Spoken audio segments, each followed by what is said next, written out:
Hello, we're here at the LGBT Center and on Zoom for our first hybrid Plexus Connects on this fourth Tuesday of January. We're about to go into our conversation, and so I'm going to hand it on over to Mark. Thanks, Amanda. Louisa, the first thing I want to say is thank you for making such a beautiful film. This is the umpteenth time I've seen it, and I get something out of it each time. So let's start from the beginning and have you tell us a little bit, how did this film come about? Why did you decide to make it? Maybe just give us the origin story about how it all came to be. Sure. Well, thank you all for watching. I feel very lucky to have been able to make this film with the people that we made it with.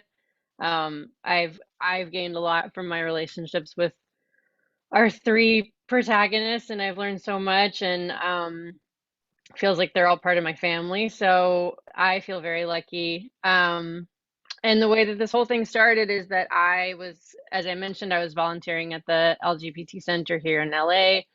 And like many other places, they sort of organize a lot of annual events. And we actually filmed this in 2018 or 2019. It's been a few years and it took a while to get made because all of the archival you see in the film is very expensive to license. So these films really add up. So we had, luckily at some point, PBS came in with our funding, and so we felt very lucky to have them as partners.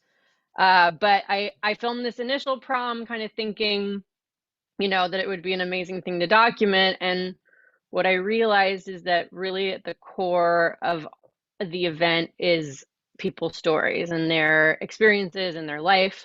So for me, it didn't feel like enough to just document the joy of the event. I think that it also was really valuable to document all the stories within the room. And so I kind of spent a lot more time at the center and landed with Andy and Nancy, who at that point were already a couple, and Robert, who, as we saw, was crowned prom queen. And so I thought, what better person than to find out a little more about Robert, who, as it turns out, and Nancy as well, are these sort of really important, significant historical characters. Like so many people, there's not been a lot documented about their stories. So I felt that this was also an opportunity to put their really valuable contributions to the community out in the world.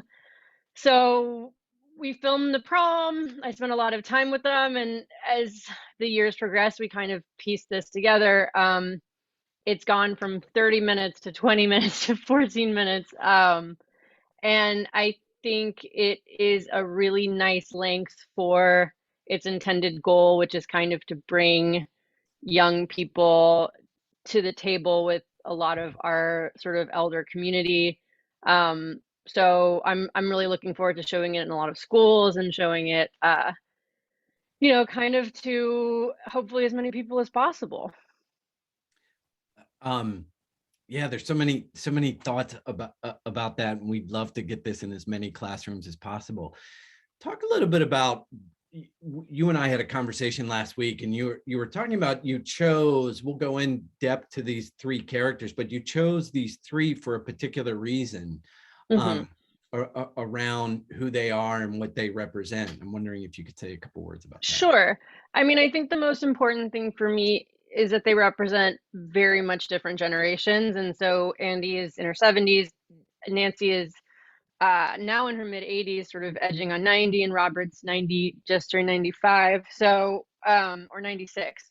So we're really talking about a spectrum of generations of people born in the 1920s until the 1940s, and for me, it's a generation that isn't doesn't have their perspective shared a lot, but also that came of age in very different periods. For example, by the time Nancy had been arrested over a dozen times, Andy was kind of just coming out in the LA world. So I think without even knowing, Nancy kind of changed the way that she was able to interact in the world. And Robert kind of represents a generation that we really don't hear from, and who came out in a really radical way. at the end of the 1960s in New York. So for me, it kind of represented voices across a generation. Of course, we can keep, kind of keep that thread going. But I do think that they represent sort of this underserved, part of our community in terms of storytelling. Yeah, you sort of talked about sort of it was longer, and then it was shorter, and then it was shorter, but you were sort of intentional about creating an arc, weren't you? That's sort of something you told me last week? Yeah, so you kind of maybe pick up on it the first time, but I think you have to watch it a couple times. But the intention was basically to structure the film as though you would structure kind of the night of a prom or a big party where you're getting ready at the beginning, you kind of arrive and all this excitement. There's the first couple dance parties, the first dance numbers, and then by the time you get to the scene where Andy's reflecting on her partner who passed away, you're kind of getting to the sort of slow dance portion of the night, if you will. I think it's like a time of reflection on relationships, and then it always goes back up from there. So that's kind of where we end up at the end of the film, is sort of like a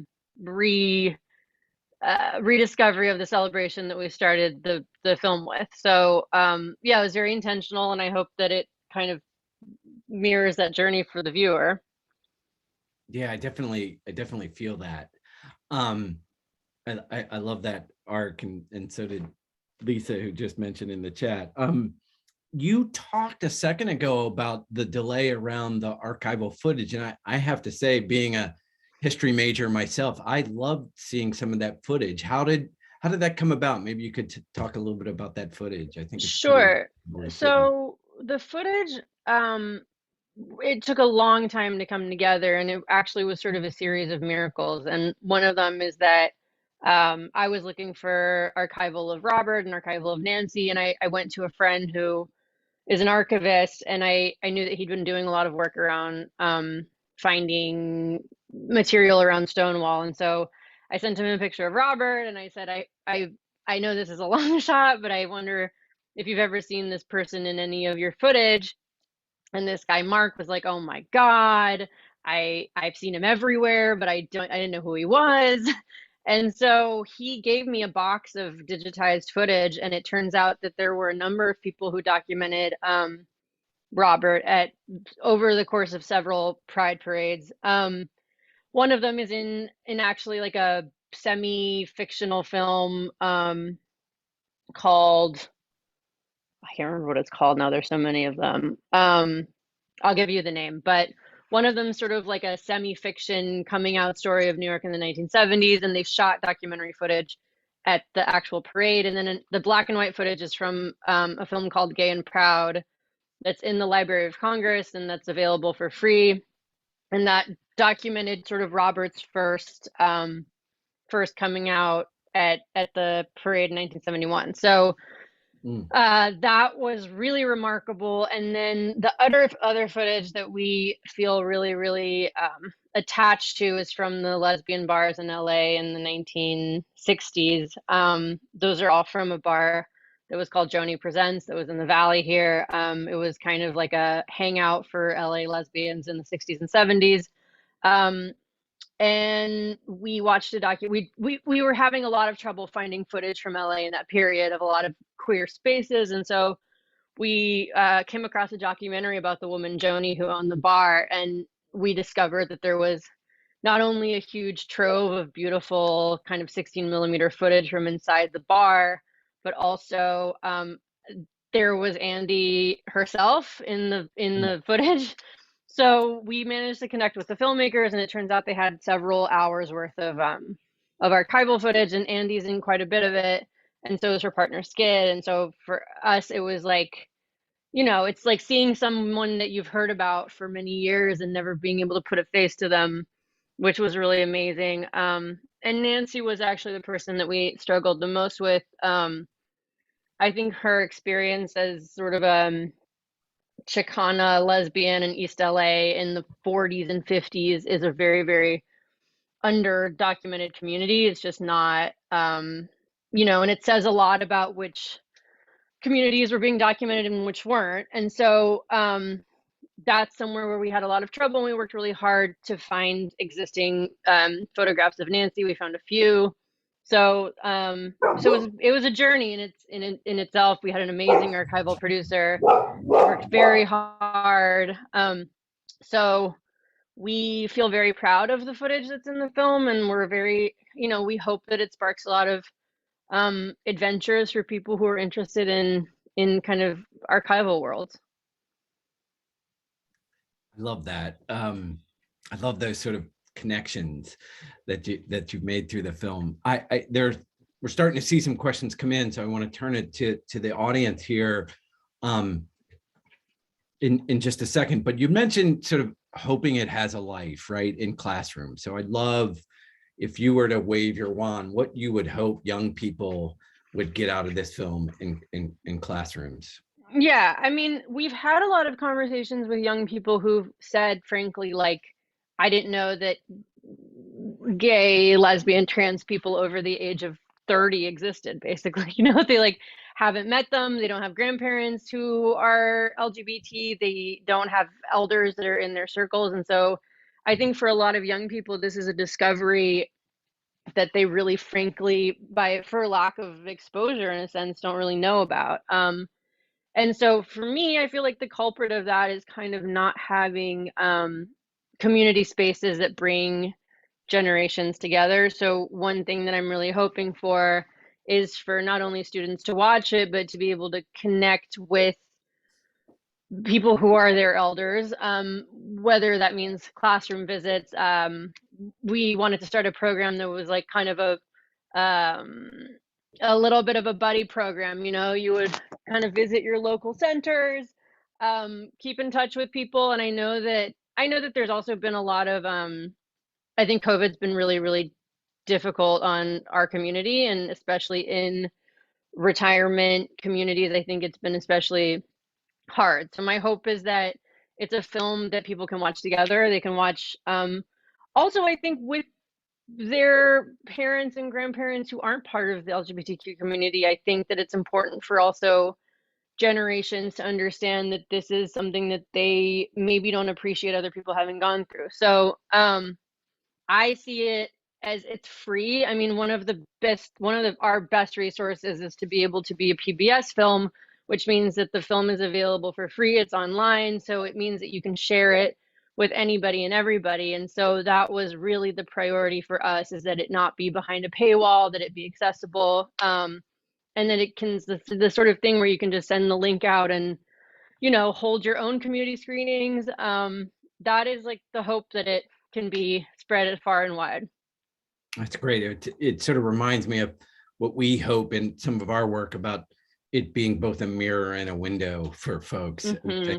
It does so beautifully. So Amanda, I'd love to sort of check in with you to see if there are questions, if we want to ask people to share their questions, or if you have some there. I know you were collecting cards. I want to give folks an opportunity online to ask their questions. So right now, I mean, in the comments, we just have people really, sharing how important this film is and how cute everybody is.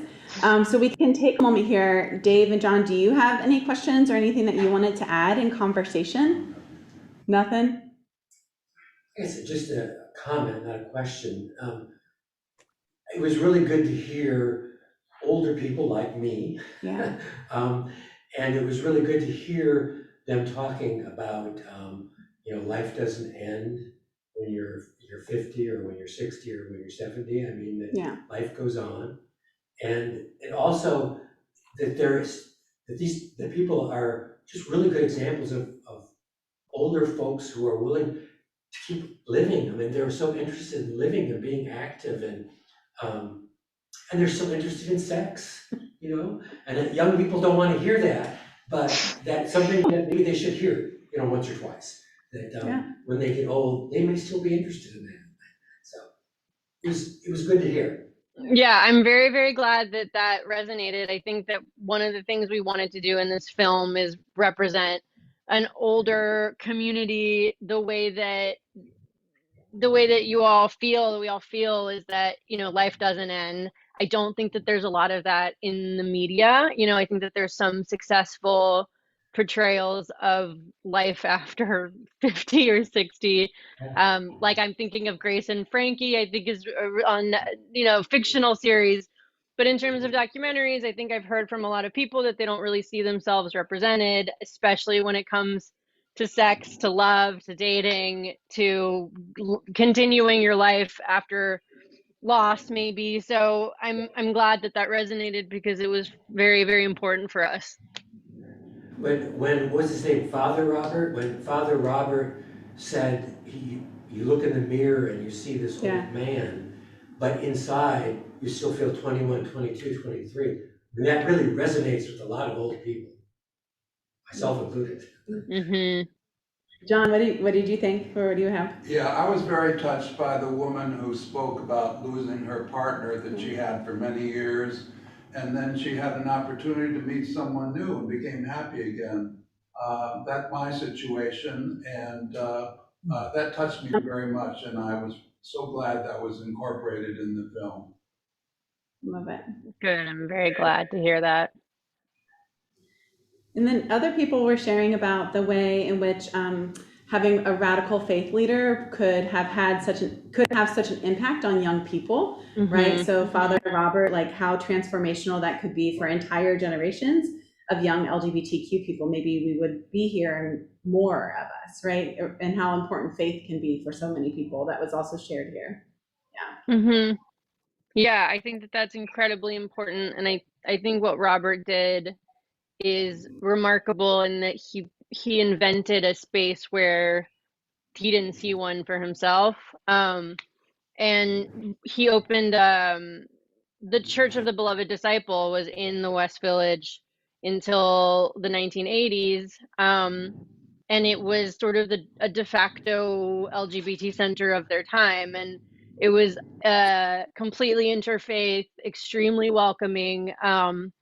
And the footage that you see in the film from his sermons is footage that we found. It was an NBC piece that was done about the church, and it's really it was a remarkable radical space that was a huge player in New York at the time. So they have the New York Public Library has a lot of Robert's papers, but I do think that he's a very, very, very early example of someone who said, I want to open a space for everybody. And it's something that we still don't see a lot. So I completely agree. I think it's something that could change a lot of lives. So hoping to spread the word of Robert far and wide. I love that. Other folks, we invite you to come off of mute if you would like, and you can. I think Ellen, are you ready to ask something or share? Actually, yes, I was going to bring up a point that Devin mentioned earlier on in the chat about the artistic process, Luisa, of editing films like this and making them short. We all have this problem of when we write something, editing it down to the essence of what we really want to talk about. Could you talk about a little bit about that and how you decide what stays and what literally ends up on the cutting room floor? Yeah, I mean, it's a very complex process that involves a lot of people and a lot of opinions. And so, we sort of start with like a paper edit, let's say, which is you kind of have these 3 major interviews from each character, and we assembled it into sort of a structure that we thought made sense. And that's something when you cut it together, it's like an hour long, and that's not the format that we had for this. So you kind of keep paring it down until it feels like there's a flow to the story. We screened it for a lot of people, and you can kind of see where their attention wanes or where their attention keeps going. So we also, it was also a process of figuring out what music we could afford. We got a lot of favors actually from the ABBA team, from Earth, Wind and Fire, a lot of record labels who connected with the film and were really generous in terms of the deals that they gave us. So we had several editors on the film. They're all very different. They all have very different perspectives. So we try to bring in kind of as many voices as possible. And eventually, you know, it kind of just finds its flow and you realize that all the feelings, I very firmly believe that you can usually use one word instead of 5 words, and it's the same for film. You know, films can also be short and very effective. And so I think that we strive for emotional efficiency, let's say. Susie asked an interesting question about if there are similar places in other communities outside of Los Angeles where this occurs. Yeah, I mean, you know, I think probably some of you are part of them. There are a lot of LGBT focused retirement communities. There are not enough.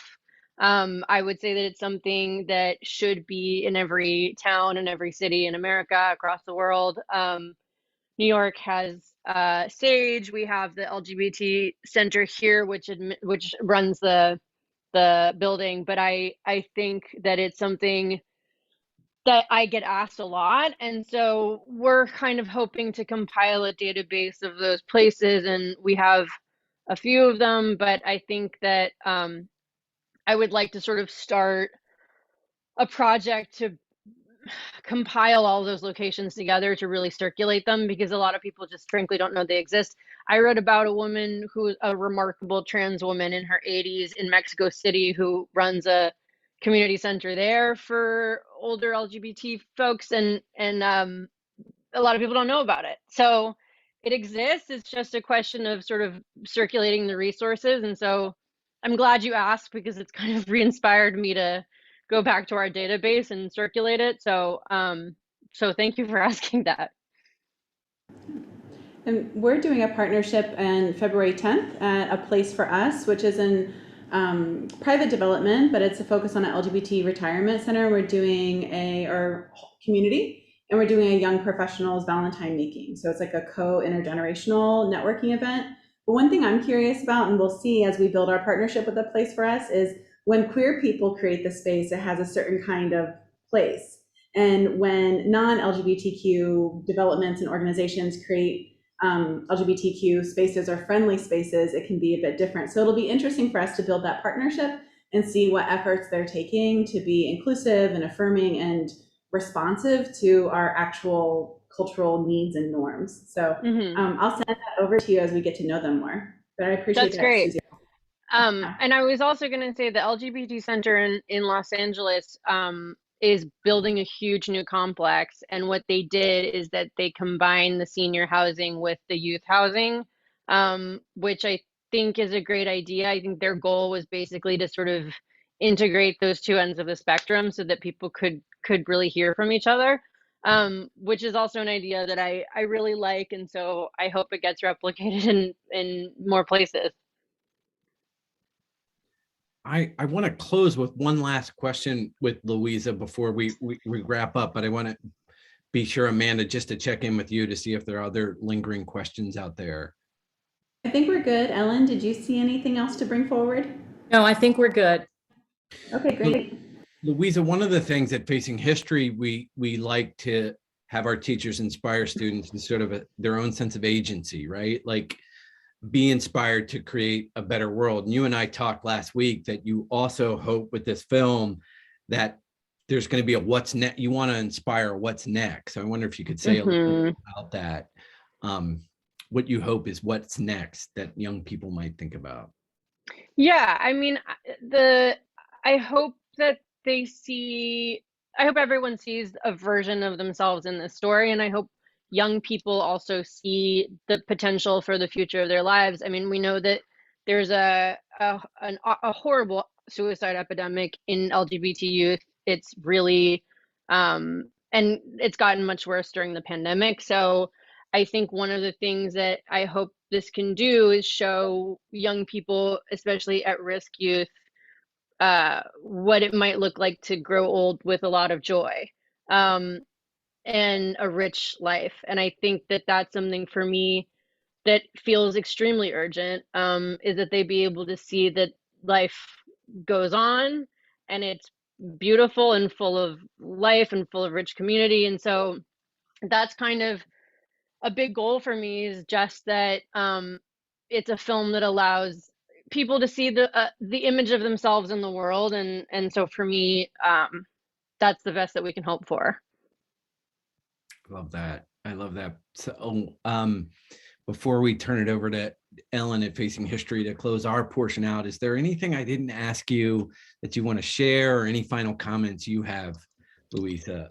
No, I mean, you all have the link to this film. I hope if you're active on Facebook or wherever, Twitter, Instagram, share it with your friends and family. And, one of our goals is that we just spread this by word of mouth, and that's sort of the most powerful asset that we have. So I hope that you can share it, and you're all welcome to reach out to me with any questions. And I'm always available, and I'm just honored that you all had such valuable perspectives about this.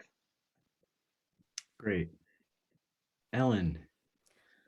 Well, yes, thanks, Mark. I think we're all just feeling so connected right now, and full of gratitude to Luisa. You are a true gift to the world. And I want to say, on a personal note to everyone, I actually met Luisa when she was about 4 years old. And even then, I knew that she was going to have a huge impact on this world and paint it with beautiful colors. And you are doing that, and you will continue to do that. We have every ounce of hope and faith in you. So thank you so much, Luisa. Thank you, Ellen. That's very sweet. Thank Absolutely. you. I appreciate that. Absolutely. At this point, I just want to tell everyone here about a few things that are coming up in Facing History just in the next few days. You don't have to be an educator to take advantage of our learning opportunities and our resources. So I'm going to share with you a couple of events that are coming up over the next few days, actually. In fact, tomorrow we have at 1 p.m. Eastern time, and Mark is going to be putting these links in the chat, so you can just click on them and register for them. So 1 p.m. tomorrow, we have Dr. Wendy Lauer, who is a very well-known historian and scholar of the Holocaust and World War II. And she's going to be discussing her latest book, The Ravine: A Family, a Photograph, and a Holocaust Massacre Revealed. Now, this is a really fascinating book because it investigates one single photograph, which was a rare action shot documenting the horrific final moment of a Jewish family during the Holocaust. And so she's going to discuss the importance of the photograph, what was uncovered when she started researching the photograph, and how it actually revealed new information about the role of the family unit in the Nazi regime. So Mark's putting that in the chat right now. I encourage you to check it out. It's an hour-long discussion, kind of at lunch hour tomorrow. I hope you'll be able to join us. And then next week, February 2nd, we're going to have a delightful virtual presentation from New York Times bestseller author Jacqueline Woodson. She's going to talk about her memoir, Brown Girl Dreaming. And Ms. Woodson, if you're familiar with her work, she uses verse in this memoir to tell the story of her experiences growing up in the South with the remnants of Jim Crow and the growing civil rights movement in the 60s. So she's going to talk about how she found her voice. And she had trouble when she was young. She had trouble learning how to read, but she overcame that obstacle, and she learned that writing was her true gift and instrument. So we're going to hear from her about the book and her memoir. It's written actually in free verse. And then Facing History students are going to have the opportunity to ask questions following that. So that's next week, February 2nd, Brown Girl Dreaming event. Click on that, register for it. It'll be very uplifting. So other ways you can connect with Facing History, as I said, you don't have to be a teacher, but if you are an educator, or you know an educator, you're familiar with a school or a school system, and you think they might like to be a part of our network, to have unlimited access to our huge collection of resources and lesson plans, Mark is going to share some links in the chat as well, examples of those specific resources on our website. One link will take you directly to ideas and guidance on how our educators specifically incorporate LGBTQ plus voices and history into their teaching and lesson plans, and continue to try to offer safe spaces for their students who may identify as LGBTQ. So we hope that we can continue this get together, this joining together, this connection. We hope you'll join us and perhaps become an active member of our learning community. So back to Amanda. Great. And I will email these around as part of the follow-up that we have. And there's a couple of events that are coming up for Plexus, right, that I'll just touch on briefly. So Plexus Connects is on the 4th Tuesday of every month. So we'll have one again in February, and that one's still taking shape, so hold tight on that one. If you're a part of an employee resource group, the 3rd Wednesday of every month, we convene our ERG Council. You can just send me an email if you're not already involved with us. And we're gonna have a session that's looking at how, from a business point of view, and within your employee resource group, can you actually leverage around LGBTQ policy and change? Because sometimes in our workplaces, we have resistance to talking about our identities because it's seen as political, let alone talking about policy and advocacy, because that can be seen as political. But there's some really good tips and tools that we can share with you on that. And then also on February 10th, we have our Young Professionals and Valentine Making card event, and that will be over at A Place for Us.